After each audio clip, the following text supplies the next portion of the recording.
malam, salam sejahtera bagi kita semua. Tabi pun. Ya pun. Baik, jadi pada malam hari ini kita kedatangan tamu jauh dari Jakarta. Beliau merupakan salah satu anggota dari grup band yang ada di Jakarta. Jadi wawancara kita pada malam hari ini dilakukan secara tatap muka melalui Zoom. Memang berbeda dari yang lainnya karena mengingat sekarang masih masa pandemi dan juga kesibukan kerja narasumber sehingga tidak memungkinkan kami untuk bertemu secara tatap muka. Baik, langsung saja kita sapa narasumber kita pada malam hari ini, yaitu Mas Adnan Nanda. Halo Mas Adnan. Halo. Mas. Baik-baik, sehat. Semoga semua juga sehat-sehat. Oke, sebelumnya saya mau berterima kasih sama Mas Nanda karena Mas Nanda telah menyempatkan diri pada malam hari ini dan juga telah bersedia untuk diwawancarai pada malam hari ini. Oke, kalau boleh tahu nih, kesibukan Mas Nanda sekarang ini ngapain aja? Oke, kesibukan saya utamanya adalah saya sebagai jurnalis di salah satu media nasional. Selain itu saya juga ya tentu saja bermusik, main musik, band, dan sesekali saya bikin tulisan juga, bikin novel atau nulis artikel bersama teman-teman gitu. Banyak ternyata kesibukannya. Ya, lumayan. Oke, baik, langsung saja. Sebelum kita mulai wawancara pada malam hari ini, izinkan saya untuk memperkenalkan diri terlebih dahulu. Karena ada pepatah, tak kenal maka tak sayang. Oke, baik, langsung saja. Perkenalkan, nama saya Orfa Karitika Nafi. Saya mahasiswa dari Prodi Pendidikan Musik Universitas Lampung.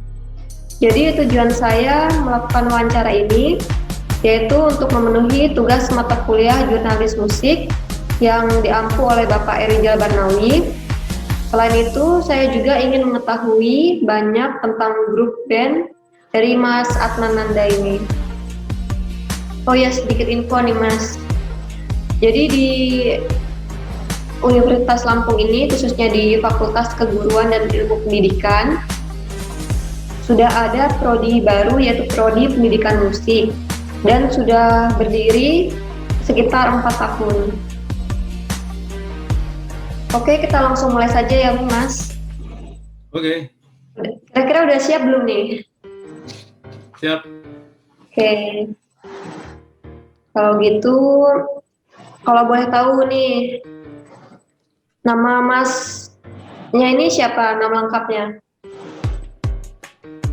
Oke, nama lengkap saya Ahmad Faisal Adnan, panggilannya biasanya Adnan atau Nanda karena dari kecil teman-teman sekitar, teman-teman main, teman sekolah juga biasanya kalau nggak manggilnya kalau nggak Adnan, Nanda. Jadi panggilannya itu, nama panggungnya pada akhirnya yaitu Adnan Nanda digabung. Oke. Jadi saya manggilnya enaknya Mas Adnan atau Mas Nanda? Nanda aja. Oke, Mas Nanda. Oke, Mas Nanda ini jadi saya dengar dari Mbak saya kalau Mas Nanda ini punya suatu grup band gitu ya? Iya betul. Jadi saya menggagas sebuah band tahun 2014. Nama bandnya adalah Orkestambul. Orkestambul ini band yang memainkan kembali musik Indo rock. Indo rock itu musik yang pernah populer era tahun 60-an di Eropa, terutama di Belanda, dan itu dimainkan oleh musisi-musisi keturunan Indonesia yang bermukim di sana. Dan tujuan Orkestambul ini lebih ke ingin mengenalkan kembali sih semangat itu ke anak-anak muda di Indonesia gitu. Awal mulanya Orkestambul. Jadi Orkestambul ini hanya sebuah nama atau ada arti lain?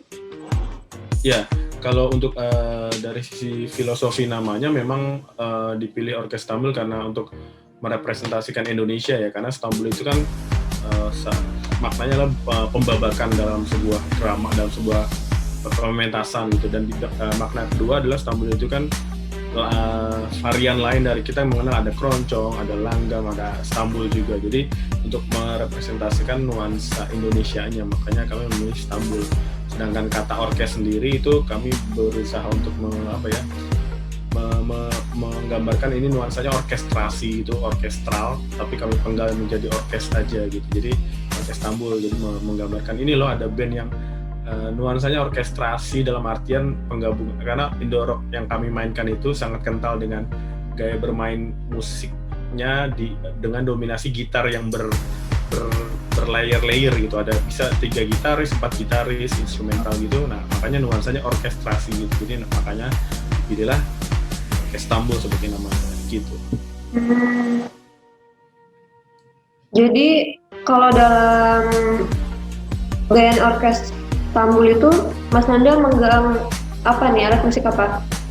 Posisi kebetulan ya saya kebetulan sebagai pemain gitarnya, jadi konsep awalnya orkes Istanbul ini memang semacam workshop ya. Jadi kayak kalau menelusuri lagi Indo Rock tahun 60-an itu memang musiknya instrumental, jadi vokalnya atau nyanyiannya berdasarkan lead gitarnya gitu. Jadi nggak ada vokal yang nyanyi, misalnya kayak misalnya lagu lambai itu diganti pakai nada gitar gitu. Jadi makanya orkes Istanbul itu awalnya workshop.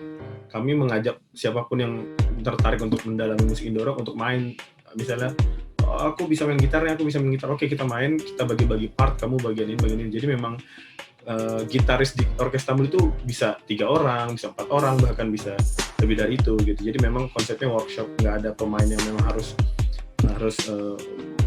main di posisi tertentu untuk gitar part tertentu. Kalau memang kadang-kadang kami manggungnya kondisional, ada panggung ini, terus ada yang mau ikutan main, ayo main gitu. Jadi kalau saya sendiri memang di gitar gitu, gitar di bagian utamanya di gitar, tapi gitar di orkes Istanbul itu nggak hanya 1 atau 2, kondisional banget gitu, bisa 3, bisa 4, bahkan ya tergantung apa tema yang mau dibawakan gitu. Misalnya kita mau agak rock and roll yang agak nuansanya Hawaiian atau agak Indonesia, kita butuh banyak gitaris nih, ya, maka bisa main 4 gitar gitu. Tergantung kebutuhan sih. Jadi siapa saja bisa memainkan alat musik? Iya. Yang udah biasanya kayak gitu orkes Istanbul. Jadi kadang-kadang kami ada satu lokasi yang menjadi semacam base camp gitu ya di daerah Jakarta Pusat. Itu biasanya teman-teman itu yang musisi-musisi atau mereka yang tertarik dengan musik, mereka nongkrong terus saling tukar pikiran gitu.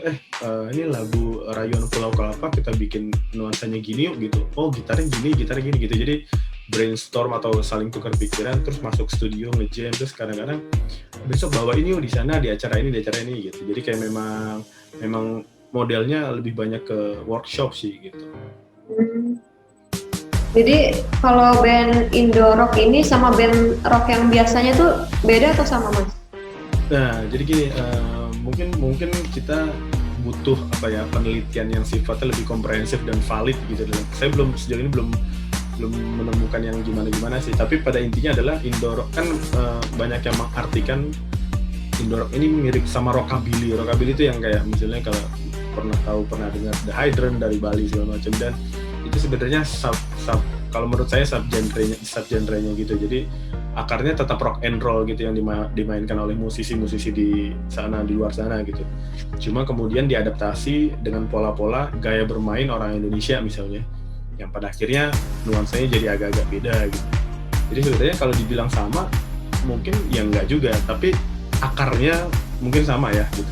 Dari sumber, dari cara pola bermain yang sama, misalnya dia pakem main notasinya mungkin, atau progresi chordnya atau nadanya mungkin sama gitu rock and roll, tapi pada akhirnya ketika itu dimainkan dengan cara, misalnya Indo Rock itu dimainkan dengan cara picking atau bermain gitarnya semacam orang bermain gamelan atau kointang di nada-nadanya gitu, ya itu jadi beda gitu, rasanya jadi lebih beda, jadi berkembang lah gitu.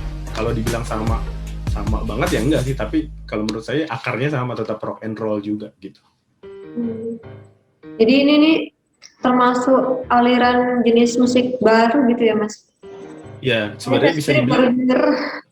Ya, jadi sebenarnya kalau jadi gini, semacam fusi ya gitu. Jadi Indo Rock itu, pemaknaan kata atau diksi Indo Rock itu sebenarnya tahun 60 pun berdasarkan literasi yang saya tahu ya, tahun 60-an pun belum ada itu, belum muncul istilah Indo rock itu. Jadi pada akhirnya ketika itu orang-orang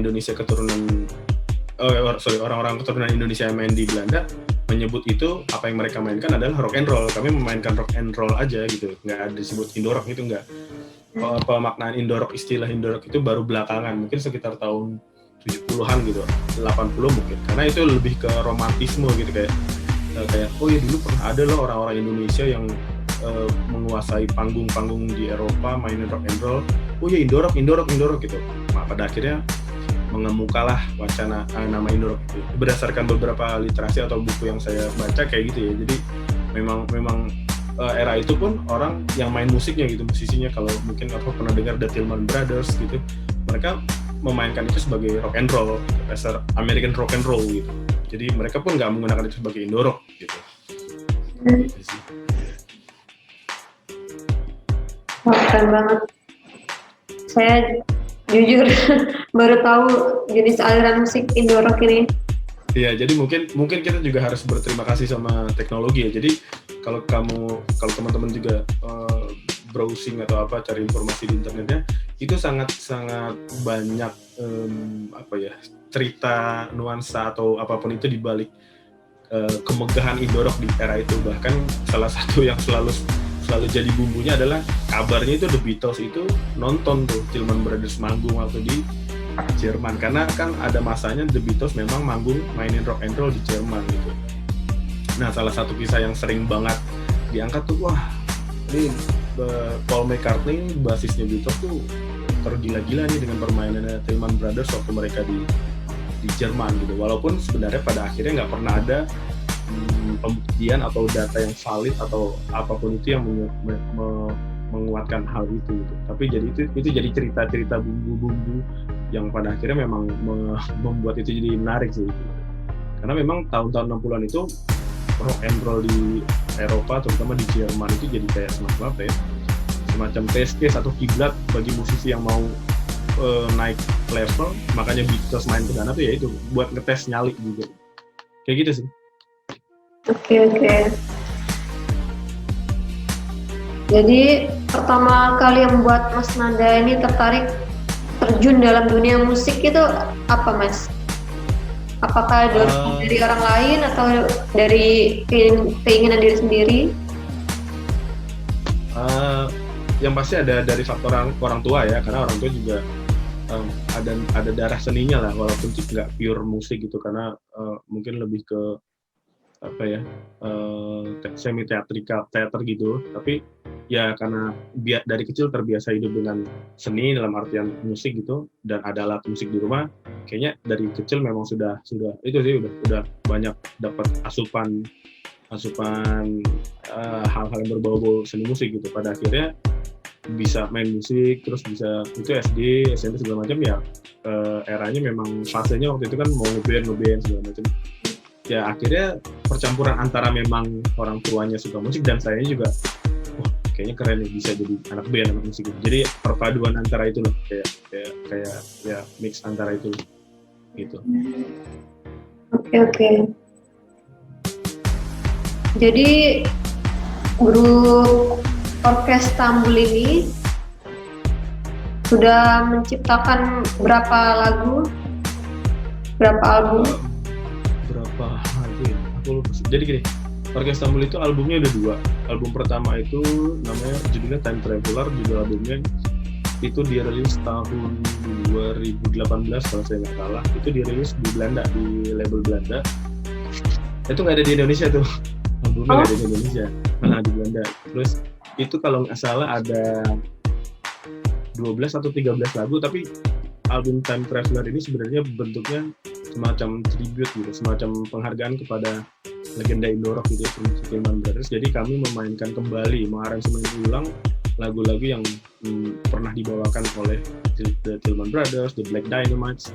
Kalau nanti Alfa bisa cari sendiri nama-nama band yang pernah jaya di era itu Orkes Tambul mainkan kembali aransemennya. Sedangkan untuk lagu Orkes Tambul sendiri, di situ mungkin ada sekitar, aku lupa ya, nanti aku cek lagi 3 atau 4 gitu. Nah, album kedua Orkes Istanbul adalah pure lagu Orkes Istanbul semua. Itu tahun 2020 kalau nggak salah. Itu judul albumnya Indonesiana. Itu ada sekitar 12 lagu juga nih kalau aku tahu. 12 lagu itu semuanya lagu sendiri. Jadi memang nggak ada lagu cover lagi, nggak ada lagu yang aransemen ulang untuk menghormati legenda-legenda Indoro, tapi memang pure lagu sendiri gitu. Jadi ada mungkin kalau di total lagu sendirinya ada sekitar 15 sampai 18 kali, 18. Oh, banyak banget. Ya, lumayan. Nah, di antara lagu-lagu itu, yang mana yang paling populer di kalangan masyarakat, khususnya paling di populer Indonesia? oh ya kalau di kata apa ya, indikator populernya nggak tahu nih indikator populer gimana, tapi yang pasti kalau dimainkan atau yang paling sering dapat respon dari teman-teman di medsos atau apa, itu ada judulnya Keramat Lontar. Itu instrumental itu ada di album pertama yang album Time Traveler, itu judulnya Keramat Lontar. Itu yang bisa dibilang single pertama sih, dan itu yang paling apa ya, paling banyak yang ngerespon lah. Maksudnya di YouTube-nya pun banyak yang komen, terus di Instagram banyak yang sering di-post gitu. Jadi mungkin kalau dibilang paling hits atau paling dikenal ya itu, dengan indikatornya ya banyak direspon lah gitu. Nah, selama menciptakan karya-karya atau lagu-lagu itu, ada nggak inspirasi gitu dari suatu hal atau ya, kalau untuk album pertama yang Time Traveler mungkin inspirasinya lebih ke, karena itu kan album cover ya, jadi lebih banyak mereplikasi gitu. Ketika lagu ini, lagu A, lagu B, lagu C dibawakan oleh band ini, apa yang mau dibedain dari apa yang mau membedakan antara aransemen aransemen yang sudah ada dengan aransemen Orkes Istanbul.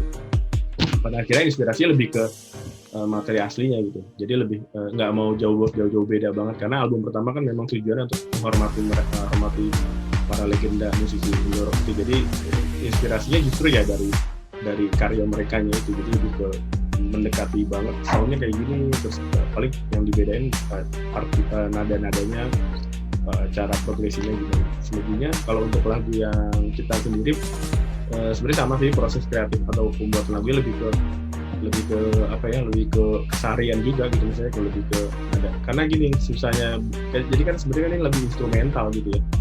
Susahnya adalah karena nggak pakai lirik, nggak pakai lagu, nggak pakai vokal, jadi kayak harus apa ya, lagunya itu lewat notasinya harus nyanyi gitu loh, jadi bisa disenandungkan orang gitu karena nggak ada liriknya.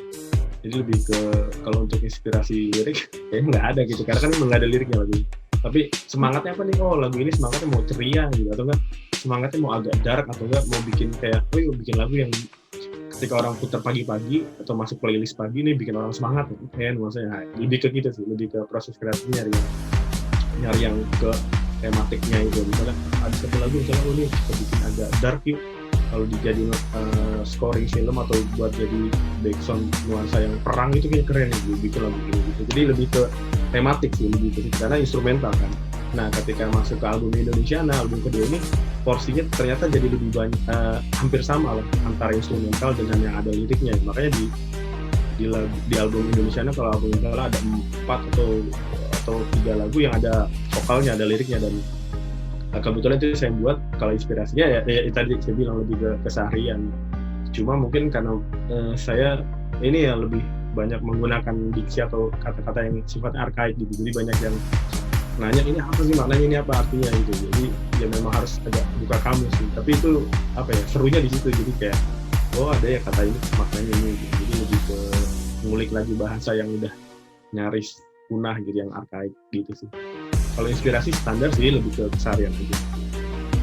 Oke. Nah, Mas Nanda ini sama grupnya ini udah manggung kemana aja? Kalau selama pandemi kami memutuskan untuk nggak manggung sama sekali sih, karena lebih ke prinsip aja sih, lebih ke sikap aja cara menyikapi keadaan gitu, karena udah nggak usah manggung gitu. Tapi sebelum pandemi lumayan sih, biasanya manggung di acara komunitas gitu, lebih banyak, karena yang salah satu misi sih dalam artian pengen mengincar masanya tuh anak-anak muda gitu, kayak mau ngasih tau ini namanya Indo rock tuh gini dan pernah populer, dan kayaknya masa yang paling pas tuh di komunitas-komunitas gitu, indie gitu, anak-anak indie atau anak-anak komunitas musik yang skalanya nggak terlalu gede gitu. Jadi memang menyasarnya lebih banyak ke situ sih. Dan kebetulan juga diundangnya di acara itu, ya udah ini di situ. Oke. Ada nggak nih kira-kira rencana atau berminat nggak nih Mas Nanda buat manggung di Lampung? Berminat sih, nggak menutup kemungkinan main dimanapun sebenarnya. Dan selama kayak wah semakin dapat gitu, maksudnya nuansa main di acara anak-anak muda nih, kayak asik kali kita selipin pesan-pesan untuk manggung, pesan-pesan buat musik Indoroknya gitu, malah makin semangat sih gitu, karena ya itu salah satu yang pengen dikejar adalah mengenalkan kembali gitu kan Indorok, karena sering banget sih begitu selesai manggung tuh kayak ada yang ngobrol, ngajak gitu, bang atau mas, jadi Indorok tuh apa sih gitu ya, nanya-nanya apa gitu. Ya udah kamu browsing aja, atau kamu cari gini nanti kamu akan nemu akarnya tuh di mana gitu. Jadi serunya di situ, jadi ada banyak anak muda yang pada akhirnya jadi tahu, oh iya ternyata tuh gini ya Indorok gitu, lebih ke pengen narik minat mereka ke arah situ. Boleh lah kapan-kapan ya manggung di Lampung. Ya, mudah-mudahan kondisi memungkinkan gitu kan, enak. Nah selama jadi musisi atau jadi anggota dari orkes tambur ini, apa aja nih Mas suka dukanya? Ada nggak? Atau suka terus atau duka terus?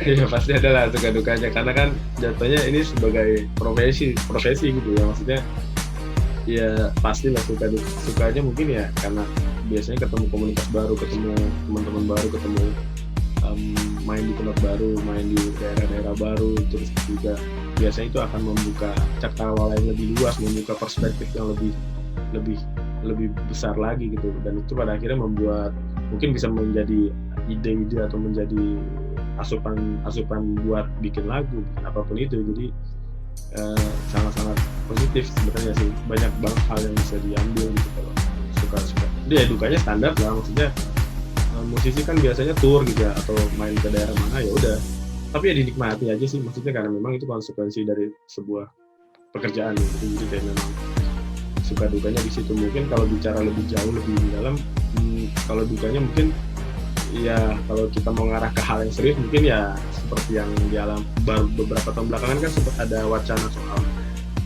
sempat ada RUU permusikan yang dibahas soal ya itulah royalti dan segala macam.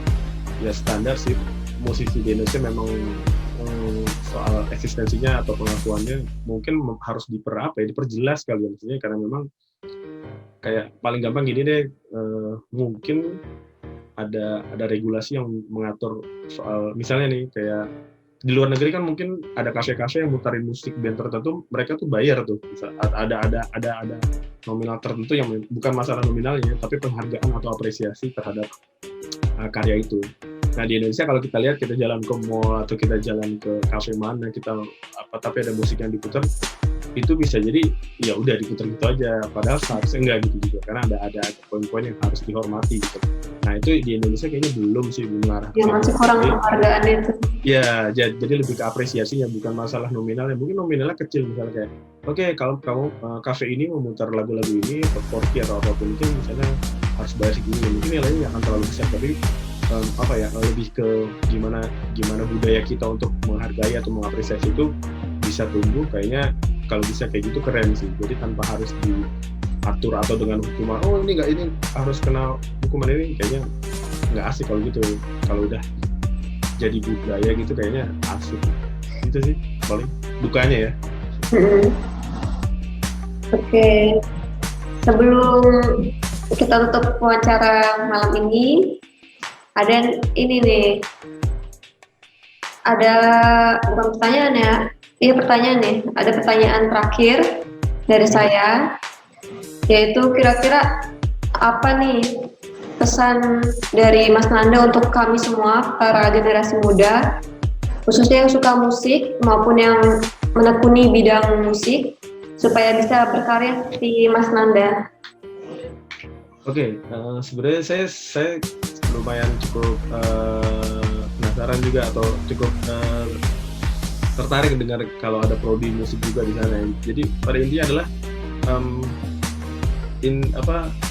banyak banget hal yang bisa dieksplorasi dari musik, bukan cuma soal performernya, penampil di panggung, kayak hal-hal di belakang panggung tuh banyak banget yang bisa dieksplor, kayak gimana sih sound engineer itu bekerja, atau gimana dia bisa menghasilkan karya yang, karena sound engineer itu kan pasti taste-nya beda-beda, itu di belakang panggung banyak banget yang masih bisa diulik. Terus juga performer juga terus juga orang-orang di industri musik tuh seperti apa gitu, karena industri musik kan memang salah satu lahan yang menjanjikan gitu, apalagi di Indonesia juga mungkin udah, ya kita tahu lah, banyak banget musisi yang berbakat, dan sekarang udah hampir nggak mengenal sekat antara musisi mainstream dan substream gitu. Musisi yang indie aja sekarang kita bisa sebut nama musisi indie yang pada akhirnya fansnya atau followernya jauh lebih banyak ketimbang musisi yang ada di label utama seperti label besar gitu lah ya.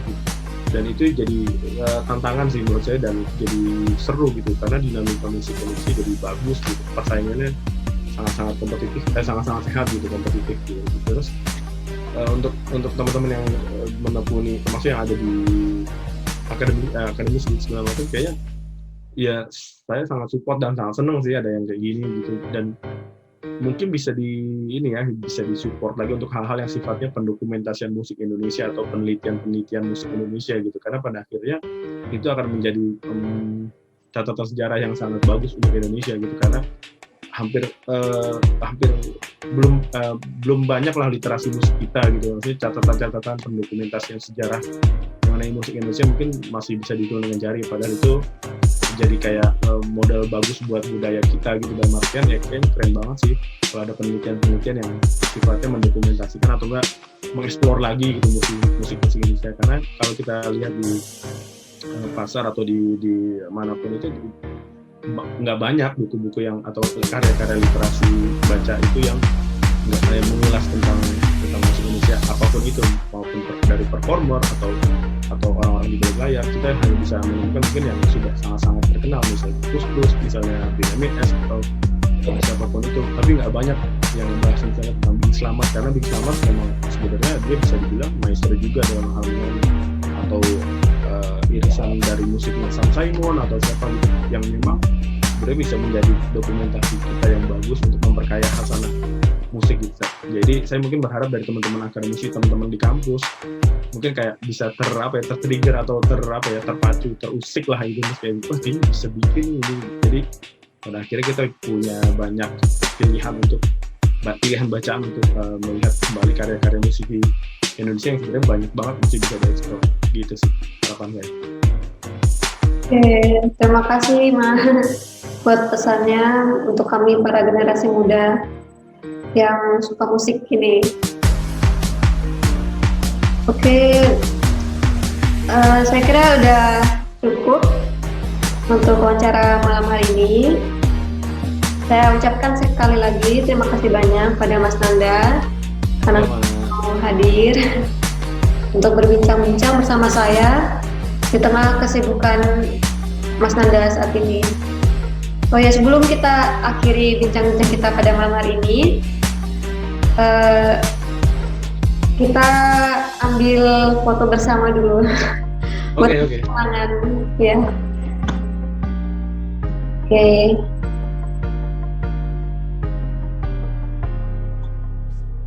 Oke, bentar. Oh ya. Udah siap Mas?